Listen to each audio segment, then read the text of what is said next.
Hey friends, welcome to Sheet, my podcast where I talk to musicians and all sorts of interesting people from the music scene. Today's guest is Zoe Barnett, a rising musician best known as the classical guitarist who plays standing up. Now, after a severe injury, Zoe had to change the way she played completely. And instead of giving up, she found a new approach that allowed her to continue performing, even virtuosic repertoire at a very high level. So in today's episode, Zoe shares her journey of overcoming self-doubt and fear, and how she rediscovered her voice as an artist and became the musician she is today, as well as about what's it like to be a musician on a cruise ship. Now, this episode was sponsored by the Dario, but more about them later. Hey Zoe, welcome to Sheet. Welcome. I'm so happy to have you here. I've been meaning to get this conversation for a long time now. So thank you so much for joining me today. How are you? Yes, I'm really good, and thank you so much for having me. I'm very excited. All right. Today I wanted to ask you mostly about most people, even if they don't know much about you, but they know you're playing or your music, what they probably all know is that you're playing standing up. Yeah. And that's quite a unique thing in the classical guitar world. So I really want to talk about that. But, to just ease into this conversation, I was wondering if you would like to tell us about your day. How's your day going, and what a day in your life looks like. So, for example, how this day is going to go from now. What did you do so far? So, well, I've just moved back to London, so I'm still settling in down here. But today I've got some teaching in the afternoon, and I just practiced this morning a little bit, not so much, like 45 minutes just before we logged on. And I'll do some more practice after this, and then I'm doing some planning of where I want to take myself this year, really, because after I just came back from the cruise, after then, I'm now looking to move forward on land for a bit, which is nice. Oh yeah, totally.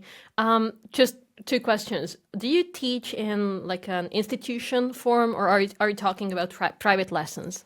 Private lessons at the moment. Private lessons. Yeah. Sweet. Good to know. I didn't know you teach also. Yeah. So if anybody wants to sign up, then they can reach out to you, Yeah, I guess. absolutely. I'm looking to branch out into online teaching so I can reach more people, which is really nice. Yeah, absolutely. Yeah. I've been doing it for a couple of years, and it's been such a rewarding experience as a teacher. I love teaching online. It really pushes you to learn to become more articulate with your thoughts and teaching style, and it's I great. can imagine. Yeah, it's good to hear you're doing it too. Yeah. The Dario is not just my go-to string brand, it's also like a community. I actually got to know Zoe after both of us became the Dario artists, for example. It basically connected us. And both Zoe and I use the XT series. Zoe uses the XT nylon sets, and I personally love the XT carbon high tension sets. It's great. And if you check out my channel, you'll hear these strings in almost all of my recordings, so you can get a sense of how they actually sound. And I actually started to use the Dario accessories year before I switched to their strings. My all-time favorite is the headstock tuner. It's really subtle. It keeps a professional look, and it also gives me this peace of mind knowing that I have a tuner ready whenever I need one. I just leave it on my headstock permanently, only taking it off when I change the battery or cleaning my guitar. But more recently, I discovered the Dario cables, and they've become an essential part of my recording setup. And I also use a bunch of other gear, from cleaning kits and humidifiers to capos and string changing tools, and probably some other stuff I forget now. And I've only had great experiences with them, so I can sincerely recommend them to you as well. So a huge thanks to the Dario for sponsoring this episode of Sheet. And now let's jump back to the conversation with Zoe. Maybe some people don't know, but you just came back from the cruise trip. Yeah. That's something you just mentioned. So how long were you there, or what exactly was that? Maybe we can talk about that first a little bit, because that's also quite interesting. So I joined a cruise ship in September, and I was there until February 25th. So that was That's five and a crazy. half months of living on the sea, which was insane. That's half a year, I nearly know, half a I year. know. Um, Wow. yeah, it was absolutely stunning, and I missed the whole of the British winter, which was amazing. Well, it's still a little bit Hmm. chilly, but most of it.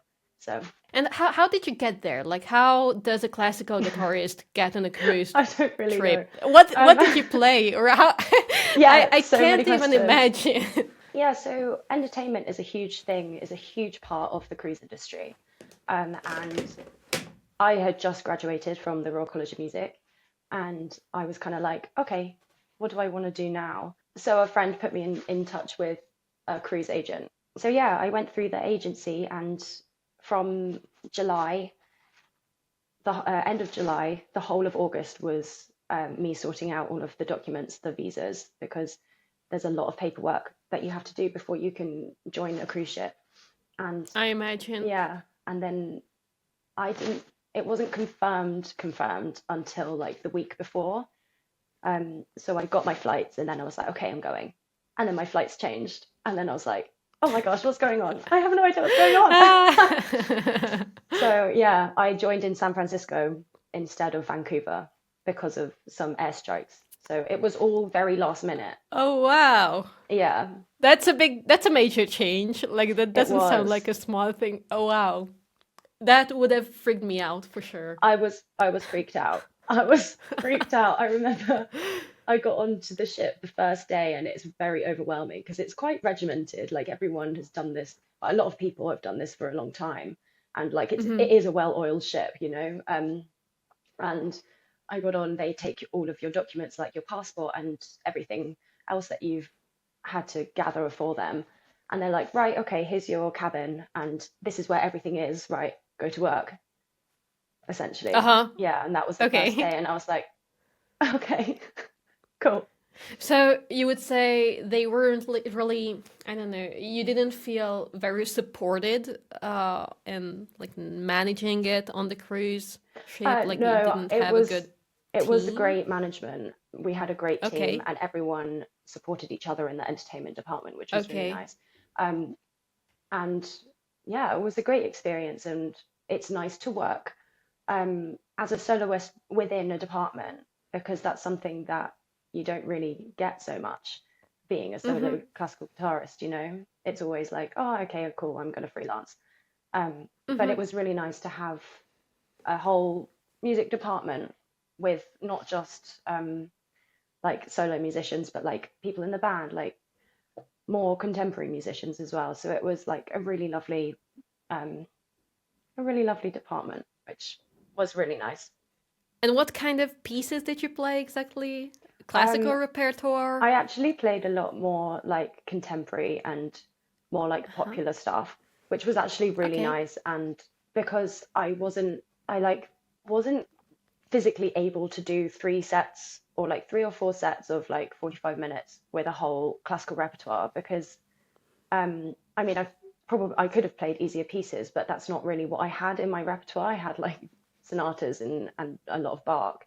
So it wasn't really feasible for me to be playing three essentially concerts a night. Also, I get very into my performances and like I like want to give a lot. Like I feel like I want to give a lot of myself to that performance. And if I feel like I can't, then, you know, I would prefer to play something that's like a lot easier and like be able to like really get into it rather than feel like, oh, I'm a little bit worried that I'm going to um, like lose my strength a little bit by playing a Mm-hmm. lot of hard stuff.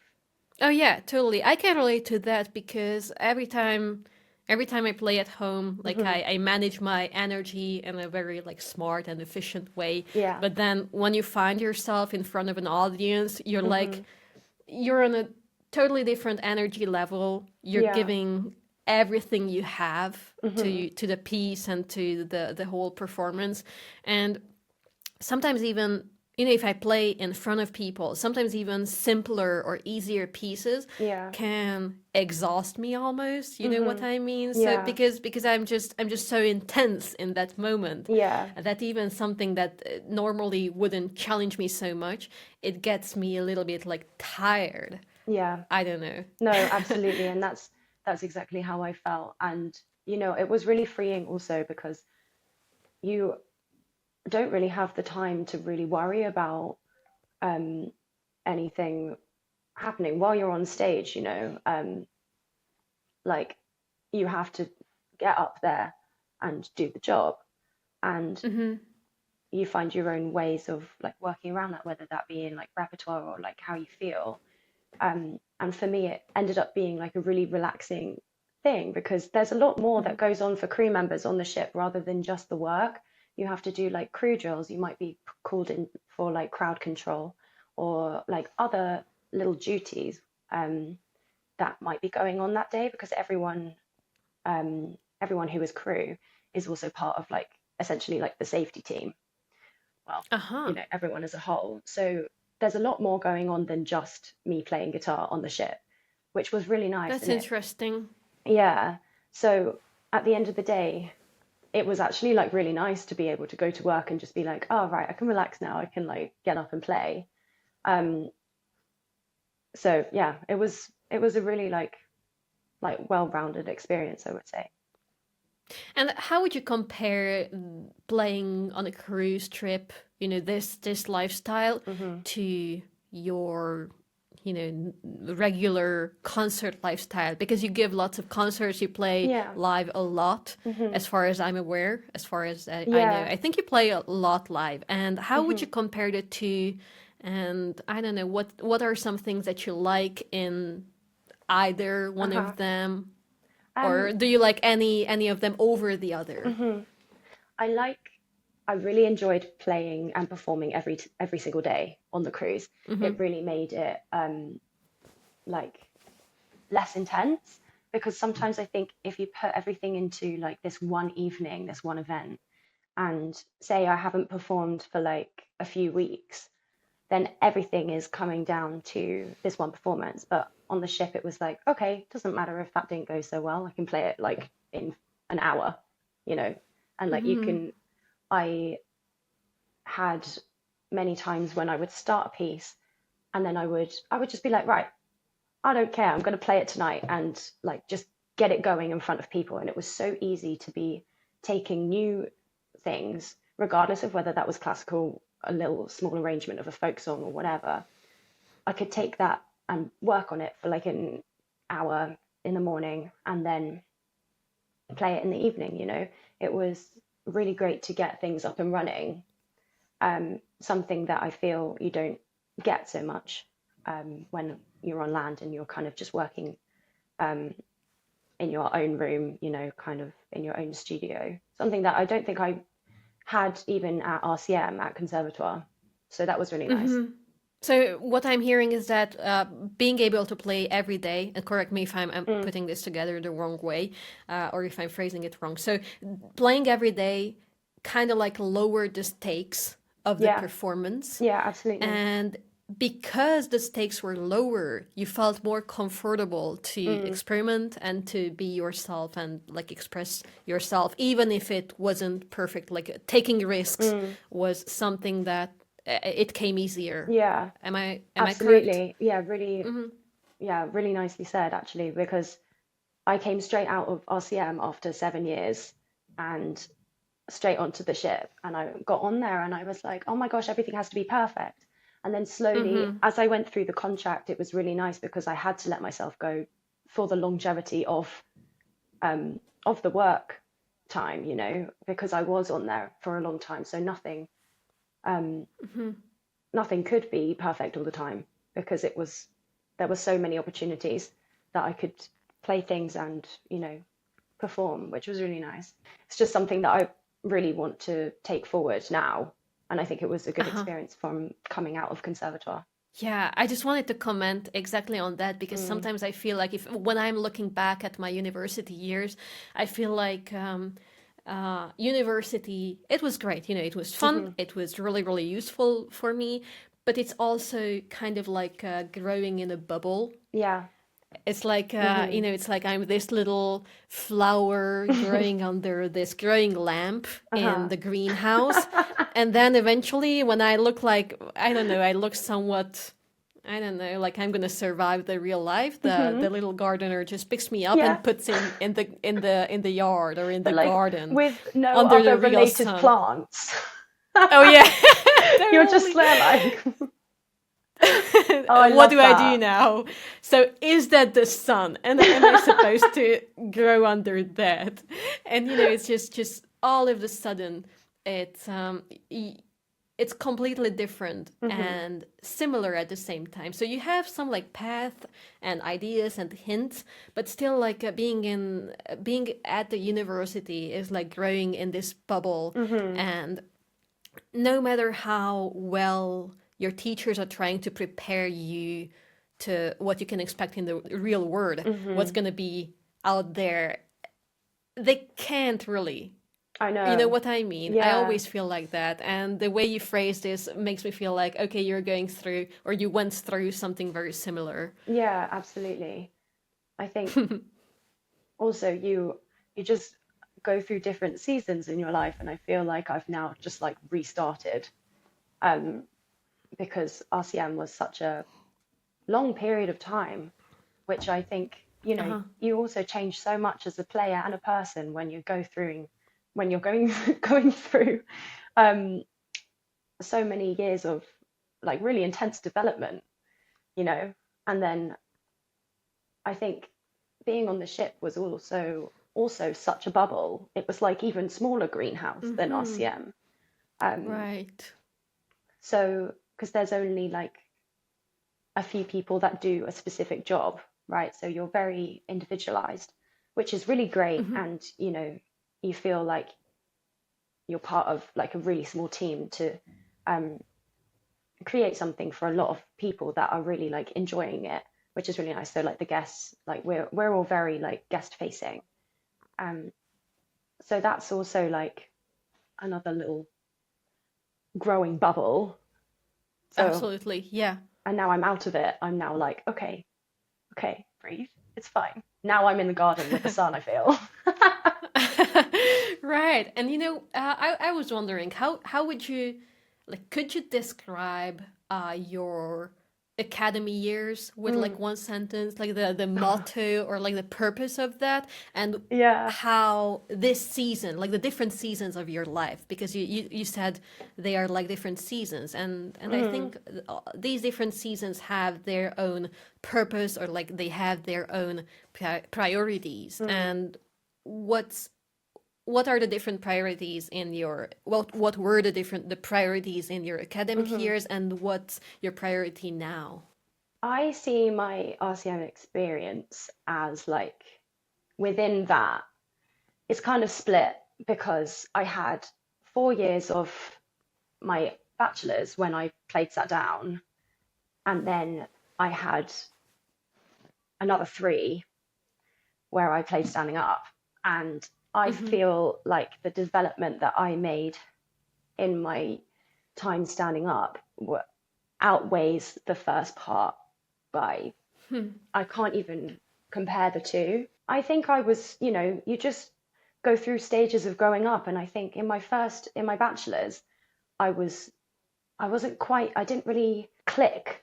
Something was missing. And I think it was like, I'm not saying that, um, everything, like there's like, whatever was meant to happen, what my injury just happened because, essentially I have like my bones like to move, and that's Yeah, what we're led gonna me talk to, about that yeah, too. absolutely no context. These are for the people, but we're gonna talk Yeah. about that too. But I feel like it's hard to describe, I would just say probably just working on my development, but I think Okay.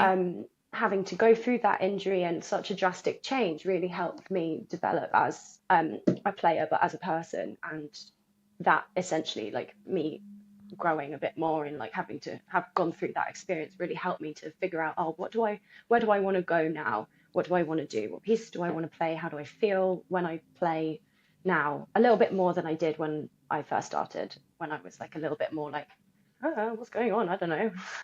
I'm just here playing guitar. I didn't really understand what repertoire I wanted to play or how I wanted to play it.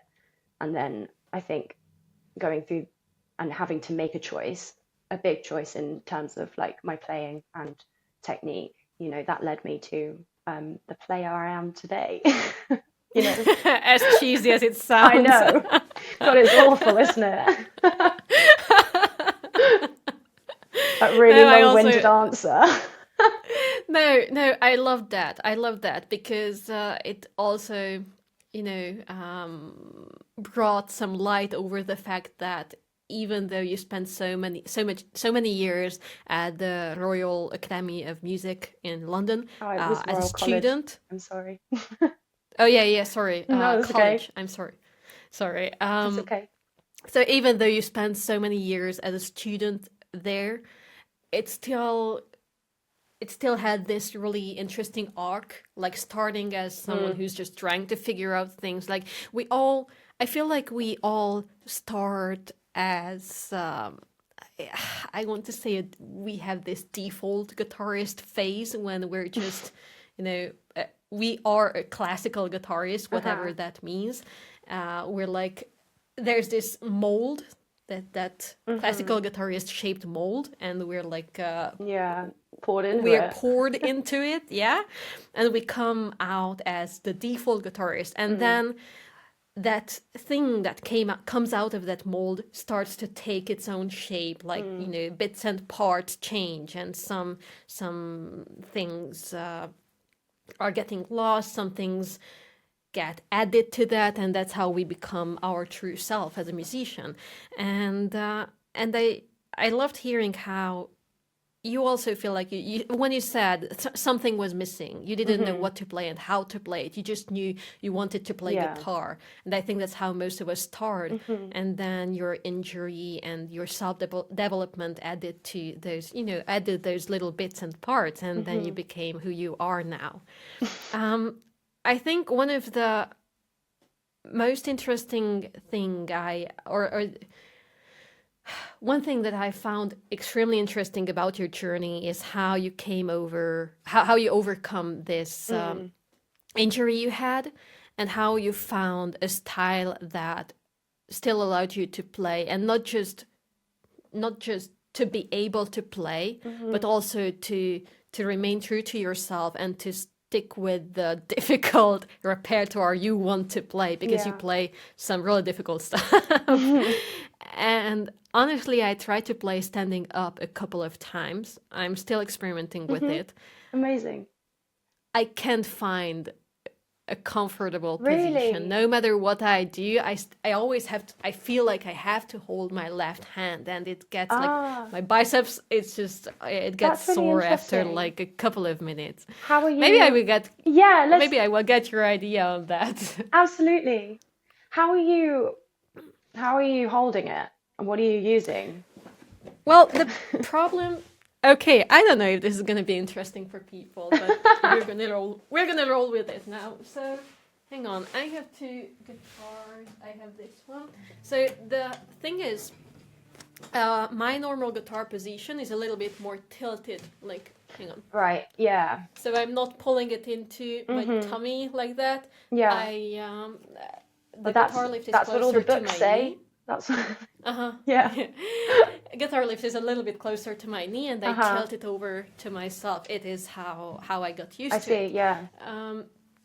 And the headstock is a bit higher than for most people, I guess. Yeah. See, so it's usually pretty high. But the problem when I pick up the strap. Let me see if I can show it to you. Oh, this is funny. I didn't expect it to come on. Oh my gosh, that's an amazing guitar.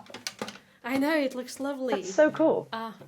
Yeah, it's a recent model, pretty new model made by Manuel Rodriguez Guitars, and it has a pickup, and it's just really cool. I've never seen anything like that before.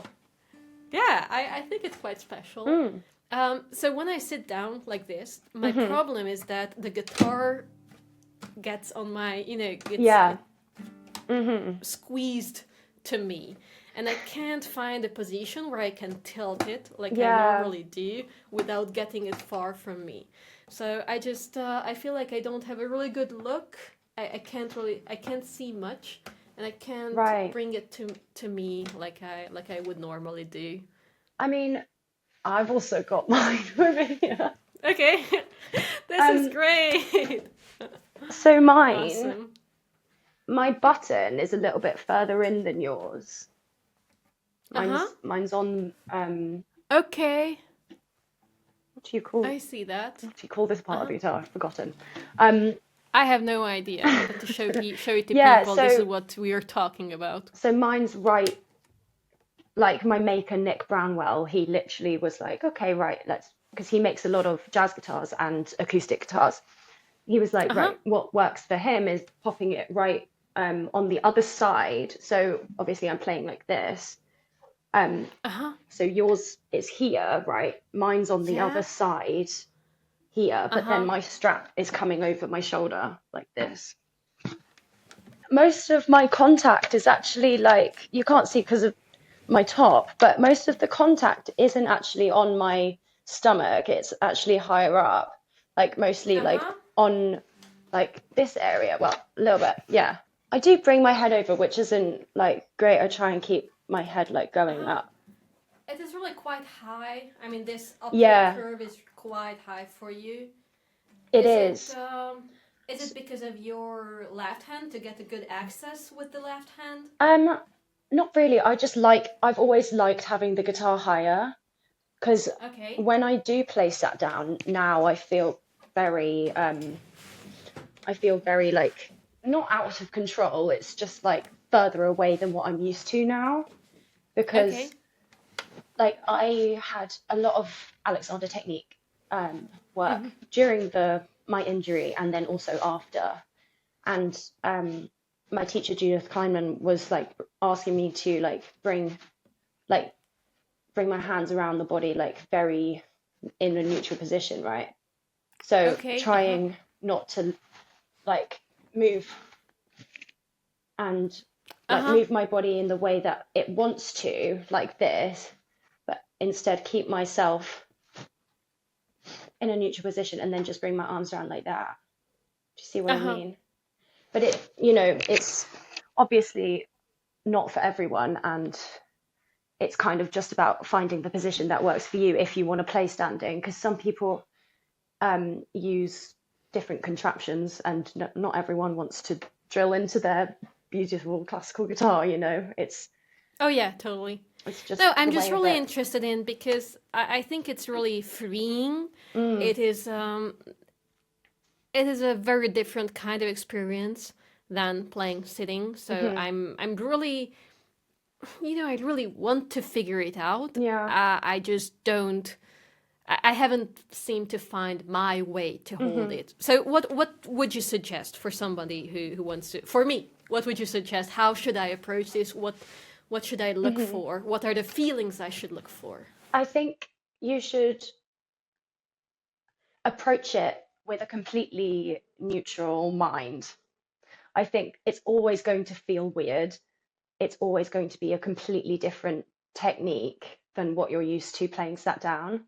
So I think it's just spending more time in that position and kind of just really working through it. And what I say to some of my students, this isn't even to do with like playing standing up or anything, is, sometimes you just have to go for it, no matter how weird it feels, no matter if you feel really insecure. Something from my own practice and my own like performing experience is that you will never break through the walls and like progress if you don't like really put yourself out there and like even when it feels really weird. So even if it's feeling really weird for you, I think there will be a time that you're like, okay, now I'm going to play standing up and it's going to feel like this, rather than, oh, I'm looking for the way that it feels when I place that down while I'm standing up, Mm-hmm. because it never will.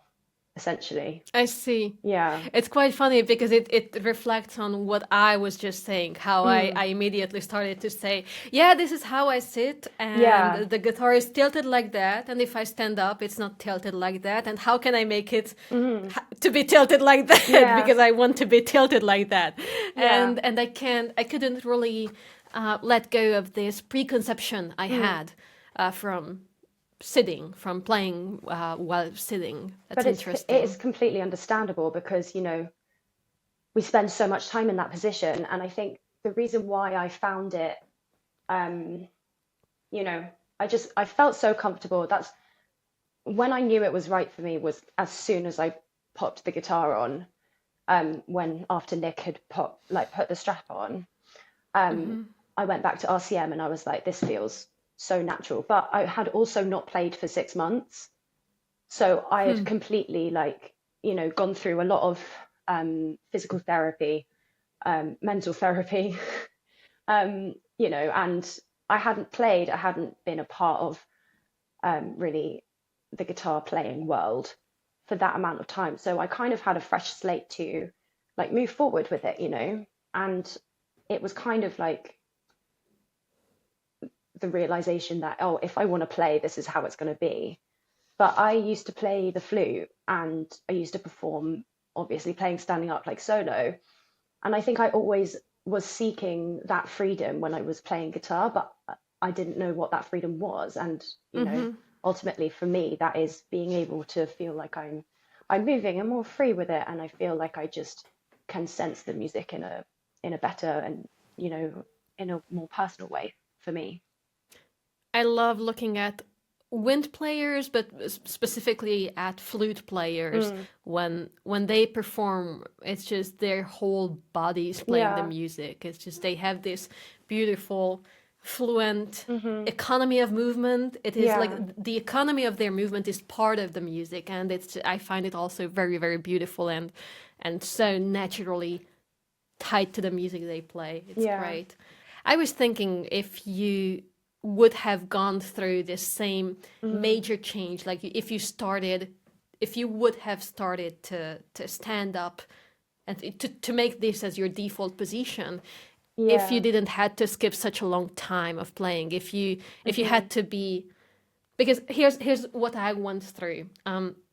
In 2020, I started my YouTube channel and Instagram page and everything. And I started posting my silly little guitar playing videos and such. And I know for sure that I was able to do that because I didn't had to go to school every day because of the lockdown. And if I had to go to school every day and look people in the eye and tell them, oh yeah, this is what I do now, this is who I am now, I probably wouldn't take the courage, to do this actually. Yeah. And I was thinking maybe for you it's also part that you didn't go there, you weren't part of the classical guitar community Yeah. in such a strong level for half a year. And maybe that's what supported this big decision, right? Yeah. I mean, I think, times of like uncertainty really get you thinking in different ways. Oh yeah. I had about a month where nothing was working in terms of my physical therapy, and I had no idea where to go, what to do. And I was going to uni because I was still like obviously part of the department.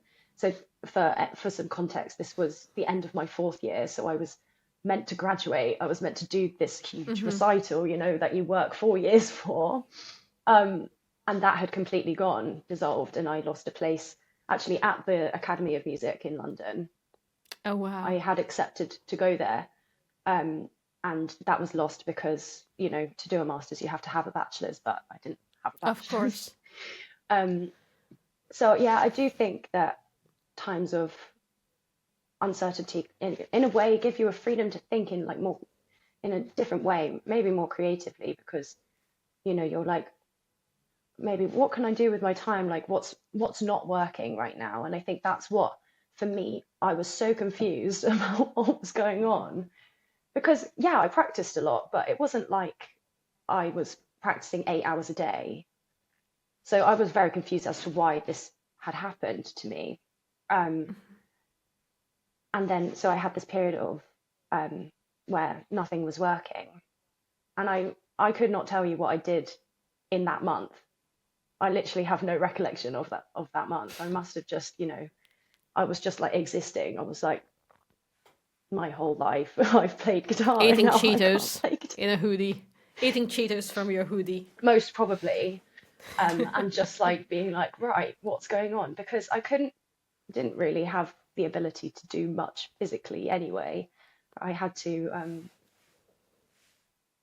ask my friends to come with me to the shops because I couldn't carry anything. Stuff like that, Wow. which really makes you like reevaluate what your life is going to look like, because you can't. I physically had to have help with a lot of things. But when I did find that, that like when the pain started going away and I found the way of therapy that was going to help me, it was kind of like, oh, right, we'd gone over the hill and now we've got the ball rolling a little bit.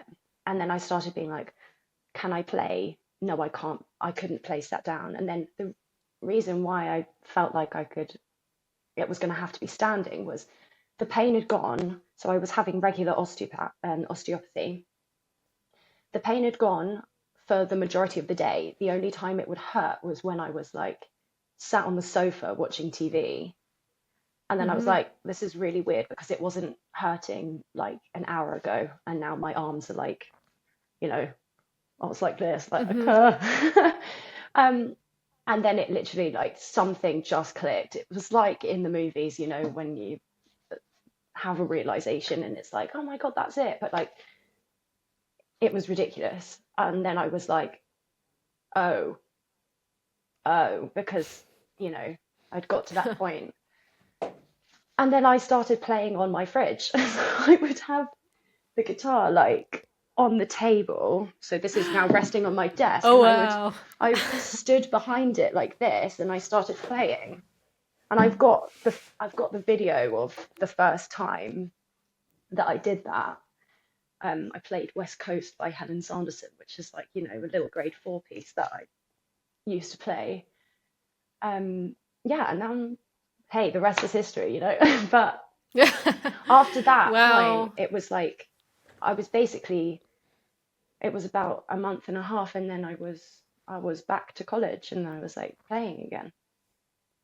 I love how you said this thing about how challenges or like challenging times push creativity, because you just have to come up with something. Yeah.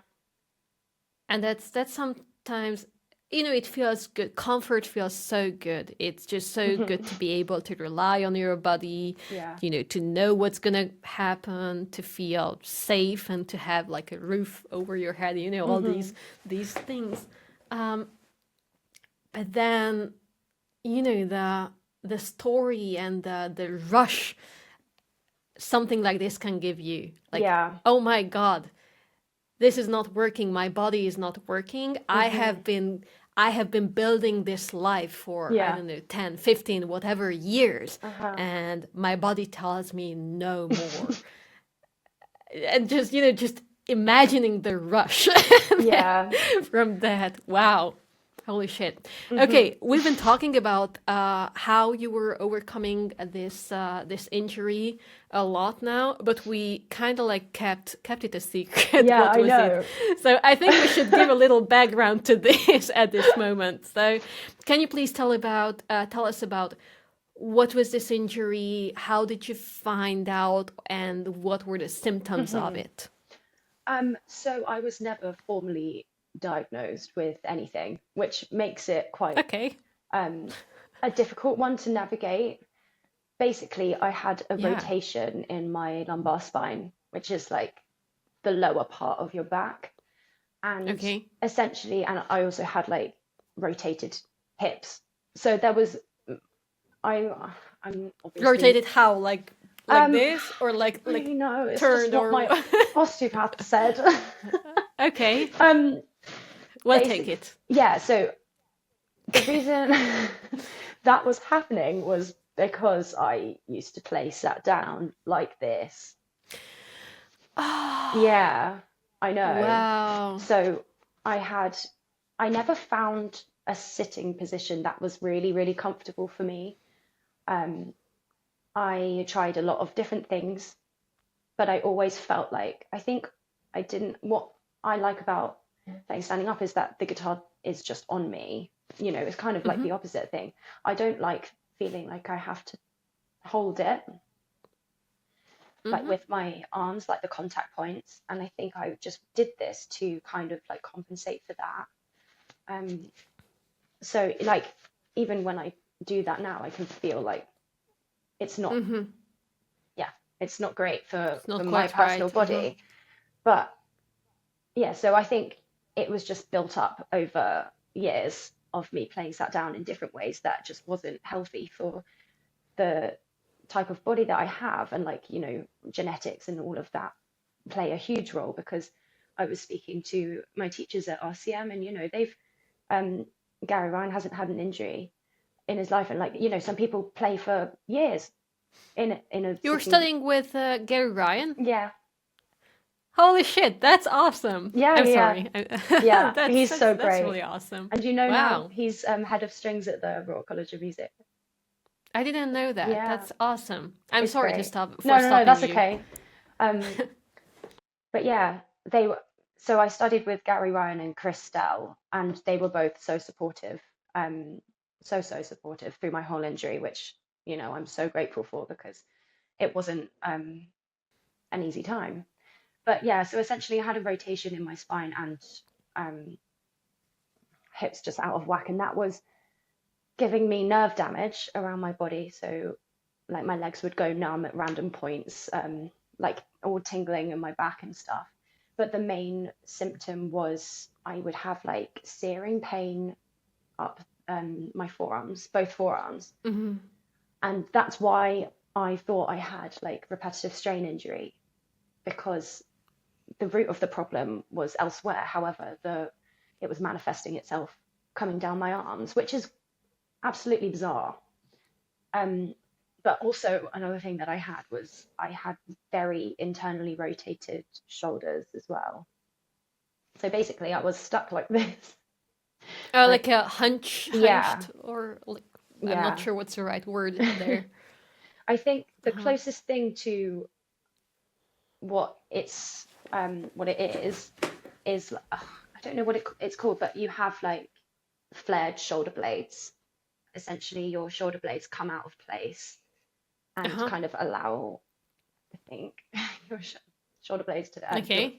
your shoulders to come forward, and that's essentially um, what happened to me. My shoulder blades are like this because of how long I've played guitar for and how much um, time I've spent in this position. And even now, like I don't have any pain anymore, thank God. But even now, my shoulder blades are still they're in the position of guitar Mm-hmm. playing, which is crazy. Wow.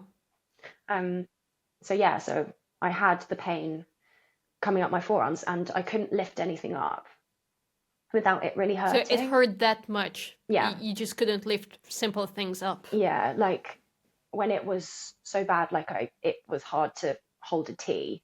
Like I couldn't Uh-huh. lift like a laundry basket or, like I said earlier, like carrying stuff back from the shops. Like I would have to carry it like this. I couldn't um carry anything by my side or on my shoulders.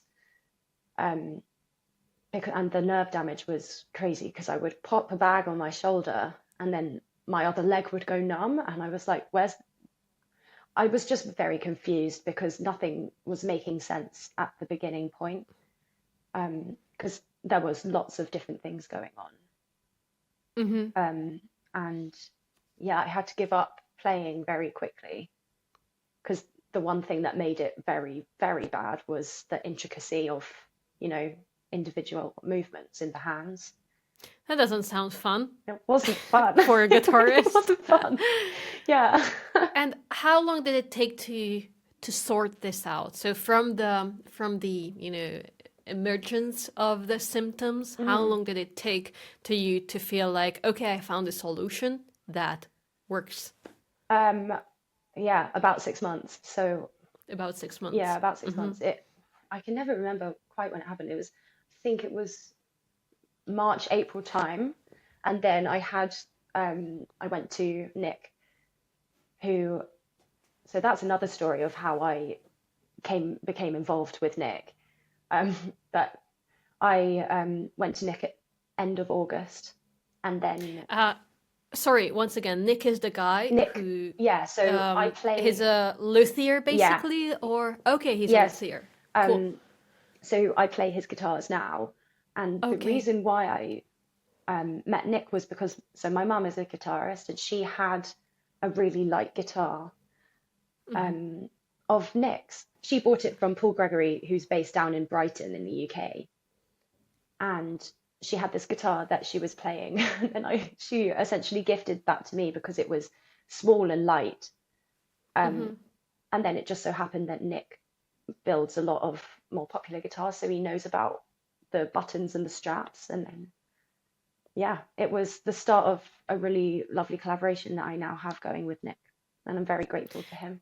You know what I hear, it's like a repeating pattern in your journey, how these small discoveries, like just not small discoveries turn into solutions, Hmm. like what you said about the standing up and trying to play, putting the guitar on the fridge, like noticing these small things. How, okay, I noticed that my back hurts, or I'm in pain when I'm sitting. Okay, Mm. I'm gonna stand up. How do I play if I stand up? I put the guitar in the fridge. Okay, how do I make we have this slider guitar. Oh, I could make it's Mm. just so fascinating how, it's like a chain of Yeah, actions, like tiny little dots turning into a line, a consistent yeah. line. And I just love listening it. It's just so Mm. fascinating. I I love think, how all these details are coming together, yeah. creating your current Hmm. musician personality and everything. Yeah, I I love mean, that. I've been, I was supported, by family, friends, and like my teachers throughout the injury. And Hmm. that is essentially what got me through because, I had my amazing parents just like taking me through day by day. And my mom was being like, it's okay, you're going to figure this out. And like, so generous of her to give me the guitar and always be that like rock and that support that I needed to get through, and not just my injury life, but she started me guitar when I was tiny, and like having um that support is, I'm very lucky to have that, and I understand that not everyone has that. Um, so it wasn't it, yeah, like little chains of events, but it's also like the people that I had around me at the time, Hmm. which led me to having like the ability to make those decisions, which is really nice. A lot of the things that you went through sounds very like emotionally challenging, or like a challenging time emotionally, or to process them. Hmm. Like, for example, just thinking about how standing up is so not standard for a classical guitarist, and you're coming Yeah, from the Royal college. Conservatory of Music, College of Music, Yeah. Royal College of Music. I can't. It's I because always there's forget two that are because very similar. okay, yeah, Royal Yeah. College of Music, which Yeah. is like a really fancy thing. Like it's a Mm. very fancy school, and I think I was wondering how you process all these things emotionally, like standing out Hmm. so much from the crowd. Um, Is there anything you have to deal with? I mean, I think because I think this a lot now, um, because it was such an organic development, I Mm-hmm. I don't feel that because it's just true to me and how I play. And like Oh. I wouldn't be able to do this if I sat down. And that's what I hold on to, and that is like my why, because that is why I feel like I'm not um look in my head I just play guitar. Do you know what I mean? Mm-hmm. Like, yes, it is like basically a USP, and it is something that um like I promote because I think it's really important for people to understand that there are more ways to play this instrument than just in the conventional way. And I think just because you do something unconventional doesn't mean that it's wrong or that, you know, you shouldn't be doing it. I think everyone should and does have the choice to play in the way that's most artistic to them. And like, I'm such an advocate for that, and I think, you know, that's really great. But yeah, sometimes I do, of course, but I think just the way that it helps me play and the way that I can perform is just, I would never ever go back to playing sitting down. She says, I'm about to go to Rome next week and I will be playing sat down there, but that's because, you I know, know. I'm playing a lot of different guitars. However, you know, I wish I could hear you playing there. I'm so oh, sad I'm missing it. I can't, but yeah, I'm very excited. It's going to be great. But you know, that is another thing. Like, I'm going to be totally honest. Like, it's not something that, like, I'm a bit apprehensive because I haven't played in that way for a long time. And also the guitars are full size. I play not three quarters, 64. So, you know, it's just going to be Same. it's just going to be a different experience. Um, but I also love having that individuality because, you know, like us girls, it's like very male dominated, and I get to, you know, I get to do that and I get to be a girl. Do you know what I mean? And it's like, I know. I can push that forward for other people to see. And like, you know, even if I'm not super confident at that moment, you know, it's still like, you know, you see girls coming playing classical guitar like up through the primary schools and everything. And I'm like, yeah, you get to be that person that they're like, oh my gosh, she does what I do. And like, I Hmm. can do that, and I can be that person that stands up, and I can do that, you know? And I think, I know. I know. For me, Alexandra Whittingham hmm and Stephanie Jones were such a huge inspiration yeah, when I was studying. I think they were the first couple of people who I started to follow on social hmm media because I saw, wait a minute, you can do yeah, this and you can do that and uh-huh, that works, and I could do something like that. hmm And it's just, you know, seeing other people, similar people, like, I don't know, young women in this case, in my case, it was so helpful and yeah, so inspiring.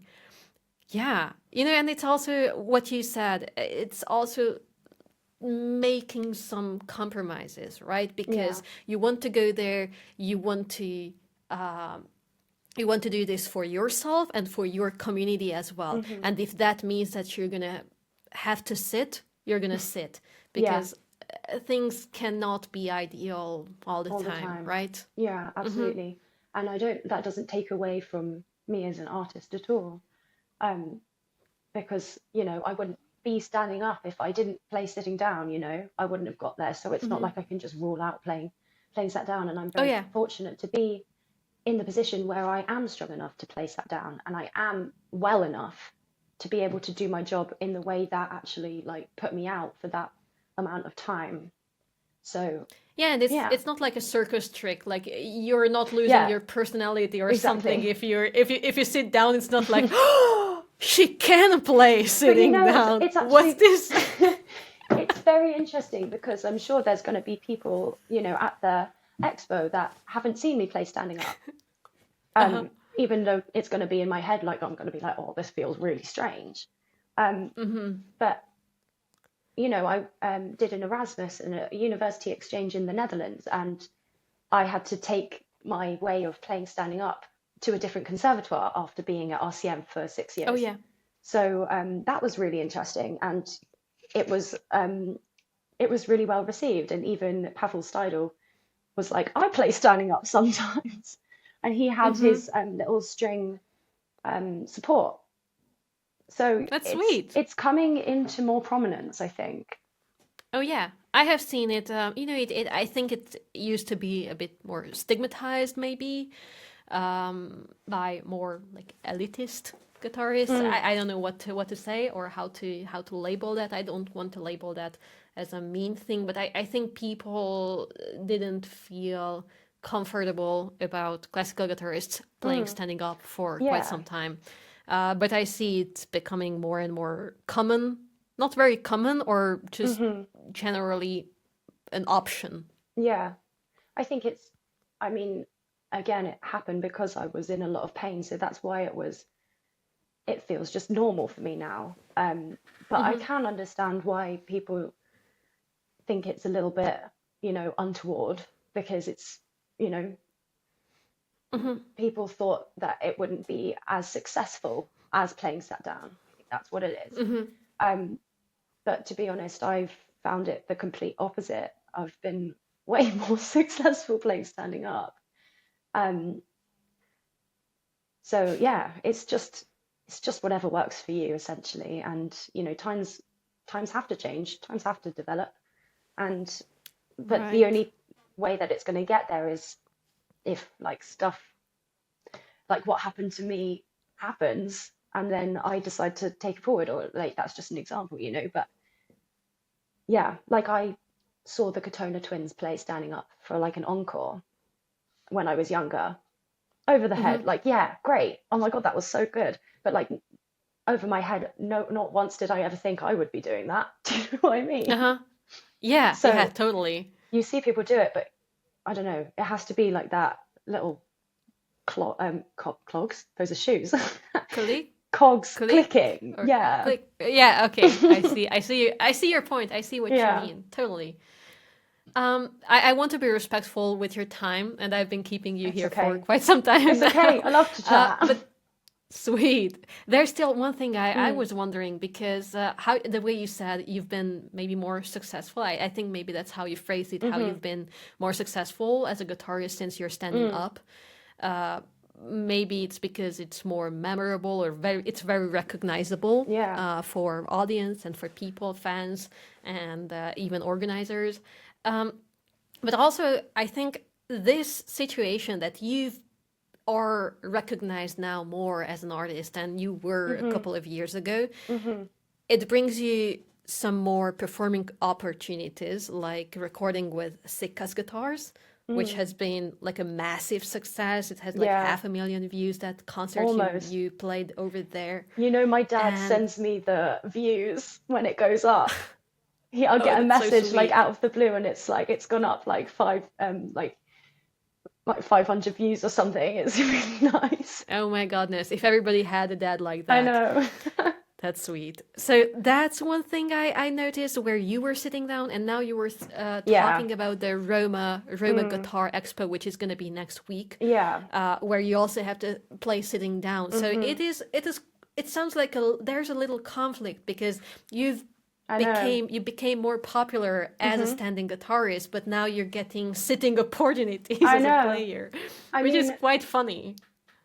my other passion in this guitar world is like appreciating the makers, and like I'm really interested in the difference in making and like each instrument as an individual thing, because it is so individual, and I'm very happy to like compromise and have that conflict if I can also do that part of the work as well and play these amazing guitars. Like I can't I played a one of Julian Bream's houses at Sickers. There's no way that that would have ever been able to be played like standing up with the Hmm. buttons in it. Um, Hmm. I mean, I did get given a stand from this guy in America, however, and I was planning to take it to Roma Expo, but the putting 30 guitars in and out of this stand isn't I see. exactly feasible. It's not quite, Hmm. I don't want to put my don't really know how to say it. Do you know what I mean? It's not essentially Not like, yet. yeah, oh, I don't know how to say it. I don't want to make it super difficult um Okay, uh-huh. for the whatever the situation is that I'm in. You don't want to hold the thing back just Yeah, because just because you Long-winded have a story. certain way of playing. Yeah, Yeah, yeah, I especially if see. I feel like I can do it in the way Mm-hmm. that will also be successful. Um, Mm-hmm. but also, it's it's been really great for me also as an artist, because then if people who don't know me then go down to my socials, they then see that other side to me. And also, hopefully, in the future, I will play more concerts around the world where I will play my own instrument. And, you know, it's also really amazing to start um, moving more into Europe with these lower pressure gigs. Yeah, yeah, totally, totally. Okay, well, then just one final thing I'm really curious to hear about is what's next for you? What you're working towards this year? You said you came back from the trip and your day is more about figuring out where you're going. So, what do you Yeah. have so far? What did you come up with? Um, so it's a little bit more collaborative than I think than I've done in the past.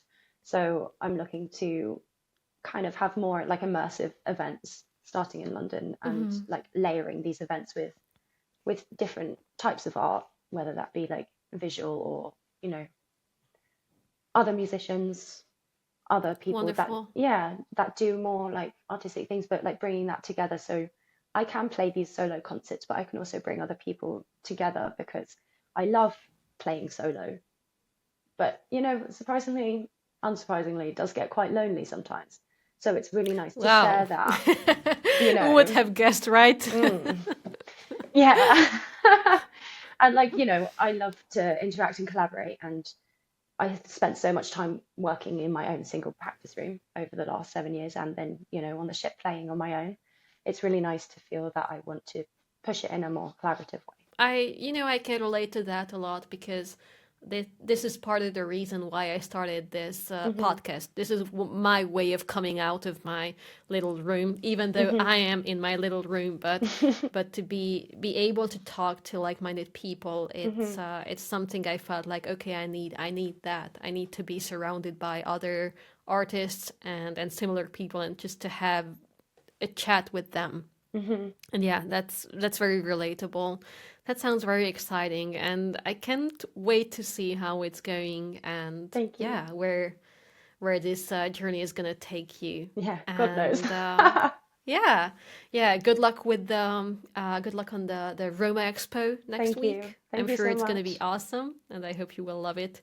And just one last thing, where people can find you, how people can Hmm. connect with you and your music.